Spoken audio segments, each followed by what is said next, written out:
बिस्मिल्लाहिर्रहमानिर्रहीम। अस्सलाम वालेकुम नाज़रीन, आप यूट्यूब चैनल देख रहे हैं। मैं इमरान खान हूँ। मोहम्मद अली दुरानी साहब साबिक़ वज़ीर इत्तलाआत हैं और ये उन लोगों में से है जो मुफाहमत की बात करते हैं, जो कोशिश कर रहे थे। पीछे एक टीम भी इन्होंने बनाई हुई थी कि हम कोशिश कर रहे हैं किसी तरह मुल्क के हालात बेहतर हो जाएँ और कोई रास्ता निकले, पाकिस्तान तहरीक इंसाफ खुल के इलेक्शन लड़ सके और सही इलेक्शन के नतीजे में सही हुकूमत आ जाए।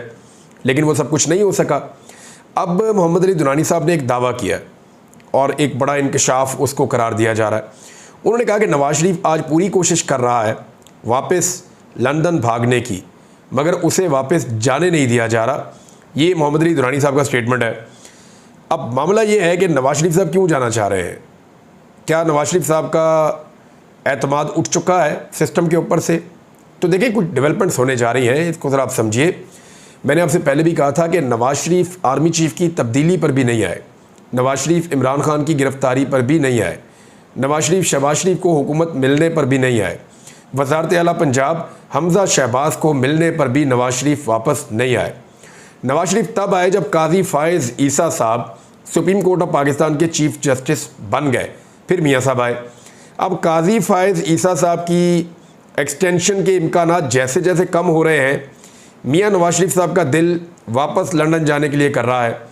मुमकिन है कि वो आने वाले दिनों में लंदन चले जाएं, लेकिन उनके ऊपर बहुत बड़ा टैग लग जाएगा कि वो एक दफ़ा फिर भाग गए हैं। जैसे ही इमरान खान साहब जेल से बाहर आने वाले हुए तो नवाज शरीफ साहब निकल लिए। अच्छा, इमरान खान साहब के जेल में अब कितनी देर और उनको रखा जा सकता है? देखें, इसमें 2-3 चीज़ें सिर्फ बाकी बची हैं। हाथी निकल गया, सिर्फ दुम रह गई है उसकी, और वो किस वक्त एक झटके से निकल जाएगी इसका किसी को आइडिया भी नहीं है। मैंने कहा था आपको कि इमरान खान का एक हाथ खुल गया है, अब एक हाथ बंधा हुआ है। वो कब खुल जाएगा कोई अंदाज़ा भी नहीं कर सकता, लेकिन ये बहुत जल्द खुल जाएगा क्योंकि चीज़ें अब दिखाई दे रही हैं। जैसे इमरान खान साहब को अब सज़ा दी जा सकती है सिर्फ एक केस में।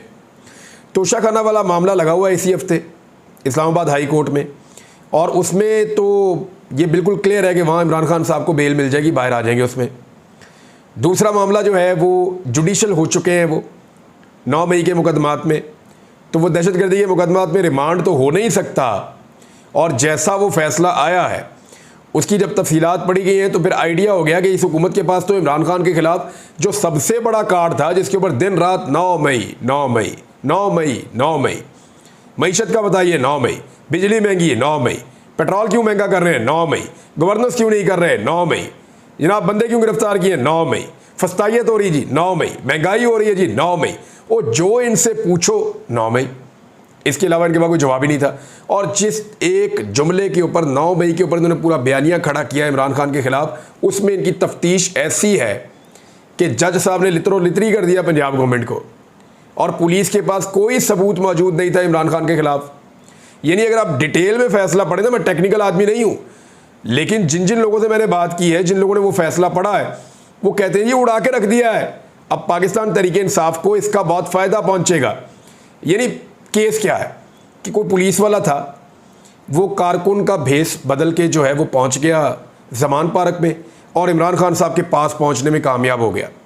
जब वो वहां पहुंचा तो उसने सुना कि इमरान खान साहब ने जो प्लानिंग की कि रियासती इदारों पे कैसे हमले करने हैं, कैसे तनसीबात पर हमले करने हैं, कैसे किस किस जगह कितने कितने कारकुन, वो कहता है सारी मैंने वहाँ प्लानिंग सुन ली, और उसके बाद जो है मैंने ये फिर मुकदमा उसकी मुद्दत में दर्ज कर लिया गया। ये पॉसिबल है? सवाल ही पैदा नहीं होता। मैं आपको बताता हूँ कैसे। पुलिस वाले जो है ना, जो इमरान खान साहब की सिक्योरिटी कर रहे थे, उन दिनों में वो इमरान खान साहब से खासे दूर थे। यानी ये वो वक्त था जब लड़ाई लगी हुई थी, ये वो वक्त था जब परेशानी की सूरत हाल थी। अब इमरान खान साहब के एक साबिक साथी होते थे फ़याज़ुल हसन चौहान साहब, उन्होंने दावा कर दिया कि इमरान खान साहब ने बनी गाला में एक मीटिंग करते हुए कहा था सोशल मीडिया का ये कर देंगे, वो कर देंगे, इनको यहाँ लगा देंगे, इनको वहाँ लगा देंगे। और जिस बंदे का नाम लिया डॉक्टर अरसलान खालिद का, उन्होंने ट्वीट करके कहा कि जनाब उन दिनों में तो इमरान खान साहब बनी गाला में थे ही नहीं, वो तो ज़मान पार्क में हुआ करते थे। तो आपने उन्हें कहा बनी गाला पहुंचा दिया। जब उनके ऊपर गोली चली उसके बाद से तो वो गए ही नहीं वहाँ पे 2022 के बाद से बनी गाला में, और आपने उनको 2023 में बनी गाला पहुँचा दिया। तो इनका ना कोई एक चीज़ का भी सर पाँव नहीं मिलता। बहुत अजीबोगरीब किस्म के भोंडे किस्म के इल्ज़ामात लगाते। पुलिस की FIR इतनी कमज़ोर थी, ना कोई ऑडियो, ना कोई वीडियो, ना कोई एविडेंस, ना कोई गवाहियाँ, कोई चीज़ नहीं है। मिसाल के तौर पे ये जो चीमा फैमिली थी ना, मुसर्रत जमशेद चीमा साहिबा और जमशेद इकबाल चीमा साहब, वैसे इन लोगों ने भी बड़ी तकलीफ़ बर्दाश्त की है। हाँ, अगर मुसर्रत जमशेद चीमा साहिबा, क्योंकि वो कोऑर्डिनेशन करती थी, लोग जाते थे मिलने के लिए, तो वो उस वक्त कोऑर्डिनेशन कर रही थी इमरान खान साहब के हवाले से। तो मैंने वो SOPs देखे हुए, मैं मिलने गया हूँ 2-4 दफ़ा सहाफ़ियों के साथ। तो हमने देखा कि सबसे पहला बैरियर तो बाहर होता था, पुलिस तो बहुत दूर होती थी माल रोड के ऊपर, वहाँ से आगे जाते थे तो पहला बैरियर जो है कारकुनों के शुरू हो जाते थे, कारकुनों को क्रॉस करते थे, इनकी अपनी सिक्योरिटी शुरू हो जाती थी, उसको क्रॉस करते थे आगे इमरान खान साहब का दरवाज़ा आ जाता था, वहाँ पे उनकी अपनी सिक्योरिटी थी, उसको क्रॉस करते थे तो आगे एक और बैरियर लगा होता था जिसके अंदर दोबारा वो एक स्कैनर था, उसके अंदर से गुजारते थे। उसको जब क्रॉस कर लेते थे तो फिर उसके बाद अंदर जाते थे, अंदर एक अलग तरह की सिक्योरिटी होती थी, उस सिक्योरिटी के बैरियर से गुजर के फिर बंदा इमरान खान साहब के लकड़ी वाले दरवाजे से घर के अंदर दाखिल होता था।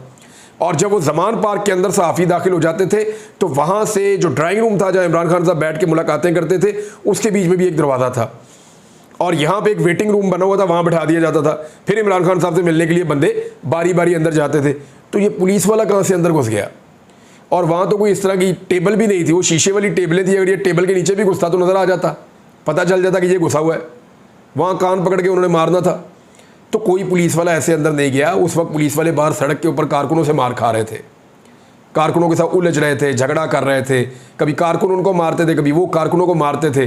तो उस माहौल में एक पुलिस वाला अंदर भी चला गया, ऑफिसर अंदर जाके बीच में मिक्स भी हो गया कारकुनों में। और एक उस जिले शाह जो था, जिले शाह इमरान खान साहब को नहीं मिल सका। कैसा कारकुन था, बेशुमार कारकुन जो बाहर बैठे होते थे वो इमरान खान साहब को नहीं मिल सके, मुलाकात ही नहीं हो सकी उनकी। तो ये पुलिस वाला भेस बदल के चला भी गया और मिल भी लिया। यानी कहानी भी इन्होंने ऐसी बनाई कि अदालत उसको क्या माने। बहरहाल ये सारे मामले के अंदर इमरान खान साहब के ऊपर सिर्फ 1-2 चीज़ें बची हैं। 9 मई में जुडिशल है, उनके अंदर उनकी ज़मानत हो जाएगी, तो शाखाना में निकल जाएंगे तो आज़ाद हो जाएंगे। मैक्सिमम क्या किया जा सकता है, सिर्फ एक चीज़, इमरान खान साहब को नज़रबंद रखा जा सकता है लॉ एंड ऑर्डर की सिचुएशन बना के कि जनाब हमने उनको थोड़ी देर नज़रबंद रखना है क्योंकि लॉ एंड ऑर्डर की सिचुएशन है। लेकिन जैसे ही इमरान खान साहब को आज़ादी मिलेगी तो लॉ एंड ऑर्डर की जो सिचुएशन है उसका बहाना ख़त्म अली अमीन गंडापुर कर देगा। वो कहेगा ठीक है जी, आपके वहाँ पे अगर सिचुएशन है तो मैं लेकर पेशावर जा रहा हूँ, वो अपना काफिला लेकर आएगी जी, इमरान खान साहब को हमारे हवाले करें, हम लेकर उनको खैबर पख्तूनख्वा जा रहे हैं। अब वो एक आज़ाद शहरी हैं, अब उनको यहाँ पर नज़रबंद नहीं कर सकते। फिर क्या रह गया, सिर्फ एक केस, अलकादर यूनिवर्सिटी वाला। अलकादर यूनिवर्सिटी वाले केस में वैसे तो शवाहिद इमरान खान साहब के हक़ में है, लेकिन सज़ा इमरान खान साहब को होनी है क्योंकि जेल में जितने भी ट्रायल हुए उन सब में सज़ा इमरान खान साहब को हुई है। अब अलकादर वाले केस में इमरान खान साहब ने बेल ली हुई है।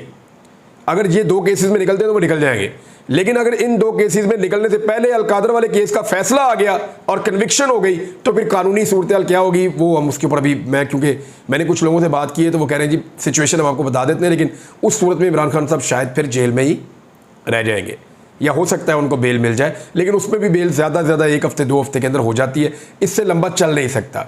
तो इस वक्त जो निज़ाम है वो इमरान खान साहब को अंदर रखने में बुरी तरह नाकाम है, पूरी दुनिया में रोला पड़ा हुआ है। और जो आखिरी उम्मीद थी जिस शख्स की इमरान खान साहब के साथ एक ज़ाती किस्म की टसल बनी हुई थी जो बाइडन की, वो भी अब उम्मीद ख़त्म हो गई है। यानी जो नई सदारती उम्मीदवार है अमेरिका की कैमला, उनका तो कोई इमरान खान साहब से मुखालफत नहीं है। ये तो जो बाइडन का एक प्रॉब्लम था इमरान खान साहब से, अब कोई पर्सनैलिटी प्रॉब्लम था, क्या था वो कभी डिटेल इसके ऊपर हम बात करेंगे। लेकिन अब जो अमेरिका से एक दबाव आ सकता था या अमेरिका से एक सहूलत मिल सकती थी वो भी मिलने के इम्कानात नहीं है। तो ऐसी सूरत हाल में इमरान खान साहब को ज़्यादा देर अंदर रखना मुमकिन नहीं है जब इंटरनेशनल प्रेशर बार बार पड़ रहा है। कभी अक़वाम मुत्तहिदा बोलता है, कभी अमेरिकी कांग्रेस बोलती है, कभी स्टेट डिपार्टमेंट बोलता है, कभी उसके ऊपर जो है वो यूरोप से आवाज़ आती है, कभी यूरोपीय यूनियन के अंदर बात उठाई जाती है, कभी लंदन के अंदर मामला चला जाता है हाउस ऑफ लॉर्ड्स में। तो ये सारी चीज़ों को आप इकट्ठा करें तो जितना बड़ा प्रेशर पड़ गया है, और उस पर कल आपके वज़ीर ख़ज़ाना ने कह दिया कि ये सहूलत अब मुयसर नहीं है। कौन सी सहूलत? कि दोस्त ममालिक पैसा नहीं दे रहे और दोस्त ममालिक से जो कर्जा उनसे लिया हुआ था पहले से उसको वापस करने के लिए मज़ीद टाइम मांग लेते थे, वो भी नहीं मिल रहा। ये सहूलत ही अब मुयसर नहीं है जो पहले मुयसर हुआ करती थी। तो इसका मतलब क्या है कि टोटल सरेंडर वाली सिचुएशन है। इसमें इमरान खान को मज़ीद अंदर रखना ज़्यादा मुश्किलात पैदा करेगा, पाकिस्तान के अंदर सूरत-ए-हाल ज़्यादा ख़राब हो जाएगी। बहरहाल ये इमरान खान साहब को तो अब बाहर आना है, देर आए सवेर आए, लेकिन वक्त बहुत करीब आ चुका है। नवाज शरीफ साहब लंदन जाना चाहते हैं तो ये वो वजूहात हैं जिनके बाद उनके लिए पाकिस्तान में रहना शायद बेसूद होगा। उन्हें आइडिया है किसी वक्त भी हुकूमतें ख़त्म हो जाएंगी, दोबारा पाकिस्तान इलेक्शन की तरफ चला जाएगा, तो नवाज शरीफ साहब हालात को देखकर अपने आप को या तो री लॉन्च करेंगे या फिर उनकी बीमारियों का सेशन जो है वो दोबारा रीलॉन्च हो जाएगा और वो अपने इलाज के लिए बरतानिया चले जाएंगे। अब एक धरना गवादर में हो रहा है बलूचिस्तान में, उसके मनाजिर मैंने देखे तो मैं हैरान रह गया। ऐसा लगता है पूरा बलूचिस्तान उमड़ आया गवादर में, बहुत बड़ी तादाद में लोग इकट्ठे हैं। यानी जमात इस्लामी का जो रावलपिंडी वाला धरना है वो बहुत तगड़ा है, बहुत बड़ा है, तहरीक लब्बैक ने भी किया था। लेकिन अगर उन दोनों धरनों को आप इकट्ठा भी करें ना तो गवादर वाला धरना जो बलूच लोगों ने निकाला वो उससे ज़्यादा बड़ा है, हमारे बलूचिस्तान के बहनों भाइयों ने निकाला, वो बहुत बड़ा है धरना, और वो अपने मुतालबात के हक़ में मुजाहरा कर रहे हैं। ये लोग इस्लामाबाद भी आए थे, यहाँ पे उनके साथ टॉर्चर हुआ, बदतमीज़ी की गई, सर्दी के अंदर ख़वातीन को और बच्चों को खुआर किया गया। फिर यहाँ से बहुत मायूस ये लोग वापस लौटे थे। रियासत ने इनकी बात नहीं सुनी, इनके साथ प्यार से बात नहीं की गई, बल्कि इनके ऊपर तशद्दुद किया गया, इनकी ख़वातीन पर तशद्दुद किया गया, पानी तक फेंका गया, डंडे भी मारे गए, गिरफ्तारियाँ भी की गई। बड़ी बदकिस्मती है। लेकिन अब ये लोग अपने मुतालबात के हक़ में वहाँ बैठे हुए हैं, और एक जो है वो जमात इस्लामी का धरना है जो यहाँ बैठा हुआ है इस्लामाबाद में, पिंडी में। लेकिन जमात इस्लामी के जब अमीर बात करते हैं तो उन्हें बात करनी चाहिए गवादर में बैठे हुए लोगों के धरने के लिए भी, उनके हक़ के लिए भी बात करनी चाहिए। क्योंकि देखें, गवादर वालों का तो एक विजुअल भी नहीं चलाया जा रहा टीवी पे। पाकिस्तान के तमाम टीवी चैनल मुकम्मल तौर पे नाकाम हो चुके हैं कि गवादर में अवामी एहतजाज और जो धरना हो रहा है उसके विजुअल दिखा दें या उनके मुतालबात सुनवा दें। लेकिन दूसरी तरफ जो रावलपिंडी में हो रहा है उसको दिखाया भी जा रहा है, सुनाया भी जा रहा है, और तमाम टीवी चैनल्स पे एट अ टाइम वो दिखाया जा रहा है। इसका मतलब क्या है? इसका मतलब ये है कि गवादर वाला ना दिखाओ तो इससे महरूमी पैदा होती है। वहाँ जो नौजवान आए हुए हैं, वहाँ जो लोग आए हुए हैं वो पाकिस्तानी शहरी हैं। जितने हम इज़्ज़तदार हैं उतने ही वो भी इज़्ज़तदार हैं। जितना जमात इस्लामी का पाकिस्तान है, तहरीक लब्बैक का पाकिस्तान है, उतना ही उनका भी पाकिस्तान है। तो मेरे ख्याल में उनकी महरूमी ख़त्म करनी चाहिए, टेलीविज़न पे उनको जगह देनी चाहिए, सहाफ़ियों को अपनी सहाफ़त करनी चाहिए। देखिए, इसके ऊपर तो अब बड़ी आवाज़ें उठ रही हैं, सीनियर जर्नलिस्ट हैं, उन्होंने भी बात की, और न्यूज़ रूम के ऊपर अब लोग तकिया कर रहे हैं, न्यूज़ रूम के ऊपर तनकीद कर रहे हैं। न्यूज़ रूम कहते हैं उस जगह को जहाँ पर खबरें बनती हैं।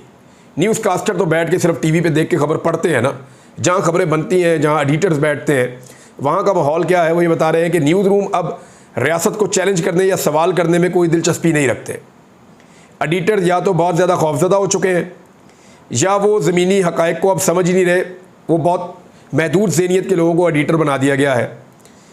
सिर्फ अच्छी और प्यारी कहानियाँ चलाई जा रही हैं, क्योंकि न्यूज़ रूम माली तौर पर महफूज रहने के लिए लड़ रहे हैं, और रियासती बयानिए की किसी भी शक्ल को चैलेंज करने के नतीजे में माली तौर पर जो है उनके ऊपर दबाव आ जाता है, उनकी तनख्वाहें देना मुश्किल हो जाती हैं ऐसी सूरत में। इसके अलावा आपके पास एक मुनक़ता न्यूज़ रूम है जहाँ वो किसी किस्म की तकलीफ़ का सामना नहीं करना चाहते, हालात से बिल्कुल अलग कटा। यानी मैं हैरान होता हूँ कि पाकिस्तान के हालात आप देखें कि ख़बरें क्या चल रही हैं कि एक खातून ने खुदकुशी कर ली बिजली के बिल की वजह से, छलांग मार के। कि ऑपरेशन के पैसे बिजली के बिल में चले गए, उन्होंने खुदकुशी कर दी खातून ने। कितना अफसोसनाक वाक़या है।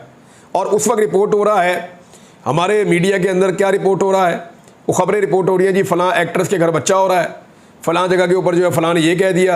यानी इंटरटेनमेंट की अच्छी अच्छी खबरें उस वक्त चलाई जा रही हैं।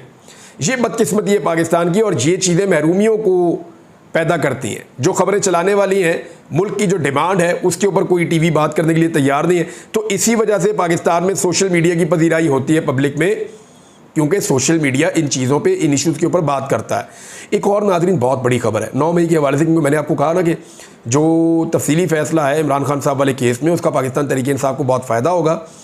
तो हुकूमत खैबर पख्तूनख्वा ने एक बहुत बड़ा कदम उठाया। इन्होंने चंद दिन पहले एक अनाउंसमेंट की थी और ये कहा था कि 9 मई के मामले पे एक जुडिशल इंक्वायरी हम करवा लेते हैं। अब chief justice Peshawar high court को इन्होंने ख़त लिख दिया सूबाई हुकूमत ने अपने तौर पे, और वज़ीर कानून खैबर पख्तूनख्वा आफ्ताब आलम साहब हैं, उन्होंने कहा कि जुडिशल कमीशन के लिए chief justice Peshawar high court को ख़त भेज दिया है। ख़त में 9 मई के वाक़यात से मुताल्लिक़ जुडिशल कमीशन बनाने की इस्तदा की गई है कि एक जुडिशल कमीशन एक कायम किया जाए जो इन मामलात की तहकीकात करे। अब अगर जुडिशल कमीशन बनता है तो फिर सबूत देने होंगे, तो क्या वहाँ पे सबूत मौजूद हैं या पुलिस ने प्रोसिक्यूशन ऐसी की है? यानी पंजाब में किसी भी केस साबित नहीं कर सके, जितने भी लोग गिरफ्तार होते हैं छूट जाते हैं, जो गिरफ्तार होता है छूट जाता है, और जो लोग जिम्मेदारान हैं उनकी CCTV फुटेज के ऊपर शोर बचा हुआ है कि उनकी फुटेज निकालें, फुटेज के मुताबिक आप बंदों को सजा दें। अब एक और शिकायत है जो पाकिस्तान तहरीक इंसाफ कर रही है और बार बार कर रही है कि 39 तो उनके वो MNA थे जो पाकिस्तान तहरीक इंसाफ के डिक्लेयर हो गए थे सुप्रीम कोर्ट ऑफ पाकिस्तान से, बाकी 41 उनके हमायती याफ्ता थे लेकिन आज़ाद हैसियत में जीते थे। उनके लिए कहा गया था कि उनके पास 15 दिन है, वो जाके अपनी पार्टी ज्वाइन कर लें। उनमें से अक्सरियत ने पाकिस्तान तहरीक-ए-इंसाफ को ज्वाइन करने के लिए बयान अल्फी दे दिया। अब तहरीक-ए-इंसाफ बार बार ये कह रही है और हक़ाइक़ बार बार सामने आते हैं कि उन 41 में से बंदे बार बार गिरफ्तार किए जा रहे हैं और एंटी करप्शन के मुकदमात बनाए जा रहे हैं, ख़ुसूसन पंजाब में। यानी पंजाब में ये टास्क है कि मैक्सिमम बंदे तोड़ लिए जाए ताकि 2/3 अक्सरियत के टास्क को किसी भी तरह से पूरा किया जा सके फ्यूचर में। तो 2/3 अक्सरियत के टास्क को पूरा करने के लिए ना एक दो चीज़ें हैं जो की जा सकती हैं। नंबर 1 तो कोशिश ये की जाएगी आइनी तरमीम के लिए कि PTI के अंदर एक फॉरवर्ड ब्लॉक बनाया जाए, क्योंकि मखसूस नशिस्तें तो इनको मिलनी नहीं है। एक कोशिश ये है कि मखसूस नशिस्तें ले लें, अगर वो नहीं मिलती तो फिर PTI के अंदर एक फॉरवर्ड ब्लॉक बनाने की कोशिश की जाए और ये जो आज़ाद उम्मीदवार हैं इनमें से कुछ को PMLN या पीपल्स पार्टी के अंदर शामिल करवा दिया जाए वजारतों का लालच देकर। अब PTI ने यह मुतालबा किया है कि सुप्रीम कोर्ट ऑफ पाकिस्तान इस मामले का नोटिस ले। हमारे उन 41 MNAs को तोड़ने के लिए उनके ऊपर दबाव डाला जा रहा है, उन्हें लालचें दी जा रही हैं या उन्हें कहा जा रहा है कि एंटी करप्शन के जरिए आपको पकड़ लेंगे और आपके ऊपर केसेस हम बनाएंगे। अब ये जो सूरत हाल है ये एक नया रुख इख्तियार करिए। इस हफ्ते में एक दो चीज़ें और भी होने जा रही हैं। एक तो जो इस्लामाबाद की 3 सीटों वाला मामला है वो भी फंसा हुआ है।